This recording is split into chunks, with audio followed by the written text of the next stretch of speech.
हम अक्सर great Kings, famous leaders और वेल्थी इंडस्ट्रियलिस्ट्स की लाइफ को सेलिब्रेट करते हैं। उनकी स्टोरीज हमारी हिस्ट्री बुक्स में लिखी होती है और उनके स्टैच्यू हमारे सिटी स्क्वायर्स में ऊंचे खड़े होते हैं।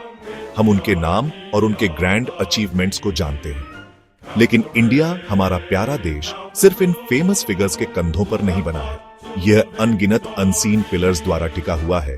वे क्वाइट हीरोज जिनके नाम हम शायद कभी नहीं जान पाएंगे। ये ऑर्डिनरी पुरुष और महिलाएं हैं जिनकी सिंपल लाइफ और हम्बल बिगिनिंग है, जिनमें सर्विस की एक एक्स्ट्राऑर्डिनरी स्पिरिट है। उनकी स्टोरीज टेक्स्ट बुक्स में नहीं मिलती, लेकिन वे उन कम्युनिटीज के दिलों में एच्ड हैं जिन्हें उन्होंने बदला। उनकी जर्नीज शायद ही कभी आसान होती है। उनके पास ग्रेट वेल्थ या पावरफुल कनेक्शंस नहीं होते, फिर भी वे एक प्रॉब्लम देखते हैं और किसी और के इसे सॉल्व करने का इंतजार नहीं करते। बिहार के गहलौर के छोटे अलग थलग गांव में दशरथ मांझी नाम का एक आदमी रहता था। वह एक लैंडलेस लेबरर था, सबसे गरीबों में से एक। उसका गांव एक विशाल कठोर पहाड़ से निकटतम शहर से कटा हुआ था। मेडिकल हेल्प पाने के लिए, काम खोजने के लिए, यहां तक कि पानी लाने के लिए ग्रामीणों को 50-55 किलोमीटर से अधिक की खतरनाक यात्रा करनी पड़ती थी। एक दिन उनकी प्यारी पत्नी फिसल गई और गंभीर रूप से घायल हो गई। वह गुजर गई, मांझी को हार्ट ब्रोकन कर गई। उन्होंने कसम खाई कि उनके गांव में कोई और इसी तरह की किस्मत का सामना नहीं करेगा। केवल एक हथौड़ा, एक छेनी और एक अटल संकल्प के साथ दशरथ मांझी ने अपना मॉन्यूमेंटल काम शुरू किया। ग्रामीणों ने सोचा कि वह पागल हो गया है। उन्होंने उसका मजाक उड़ाया। हर एक दिन 22 लंबे सालों तक उन्होंने ठोस चट्टान को तोड़ा। उन्होंने सुबह से शाम तक काम किया, झुलसाने वाली गर्मियों में और कंपकंपाती सर्दियों में। उन्होंने अपने औजार खरीदने के लिए अपनी बकरियां बेच दी और कभी कभी पत्तियां खाकर गुजारा किया। आखिरकार 2 दशकों के अथक परिश्रम के बाद 360 फुट लंबा रास्ता बना। उसने यात्रा को घटाकर 15 किलोमीटर कर दिया। उसने अपने गांव को दुनिया से जोड़ दिया। यह सिर्फ एक सड़क नहीं थी, यह एक जीवन रेखा थी। असम के बीच में ब्रह्मपुत्र नदी पर एक बंजर रेतीले टीले पर एक शांत हीरो ने अपने जीवन का काम शुरू किया। उसका नाम जादव पायेंग है। बाढ़ के बाद उसने सूनी जमीन पर मरते हुए जीव देखे।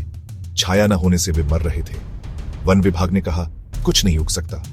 उसे बस मुट्ठी भर बांस दिए गए, लेकिन उसने हार नहीं मानी। वह खुद लगाने लगा। हर दिन वह नदी से पानी लाकर छोटे पौधों को पोषित करता। उसने मिट्टी के बर्तनों से धीमी नाली बनाई ताकि पौधे जिंदा रहे। वह लाल चींटियों को भी लेकर आया, मिट्टी की गुणवत्ता सुधारने के लिए। 40 से अधिक वर्षों तक उसने दिन ब दिन पेड़ लगाए। बांस, सिल्क, कॉटन और कई किस्में। धीरे धीरे जीवन लौट आया। एक बंजर टीला एक हरे भरे जंगल में बदल गया। आज यह मोलाई वन 1360 एकड़ से अधिक पर फैला है। यह एक समृद्ध और जीवंत इकोसिस्टम है। वन्य जीव लौट आए। यहाँ बंगाल टाइगर, गैंडे, गिद्ध और हाथी आते हैं। जादव ने इसे पुरस्कारों के लिए नहीं, बल्कि प्रकृति के प्रेम के लिए किया। उसकी कहानी सिखाती है कि एक व्यक्ति की मुट्ठी भर बीज भी काफी है। यह प्रेरणा दूसरों में भी फैलती है। एक छोटी चिंगारी बड़ा परिवर्तन बन सकती है। दशरथ मांझी, जादव पायेंग, इनकी कहानियां सिर्फ व्यक्तिगत उपलब्धि नहीं है। ये साधारण भारतीयों में निहित शक्ति की याद दिलाती है। इन्होंने अनुमति या फंडिंग का इंतजार नहीं किया। उन्होंने अपना जीवन एक बड़े उद्देश्य के लिए समर्पित कर दिया। यह प्यार और सहानुभूति से पैदा हुई आजीवन प्रतिबद्धता थी। जब हम इन कहानियों को सुनते हैं, हमारे दिलों में गर्व उमड़ना चाहिए।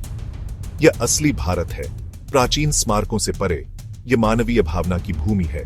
सच्चा पेट्रियोटिज्म छोटे, लगातार कामों में है। एक बार में एक छोटा एक्ट। उनका जीवन आशा की एक किरण है।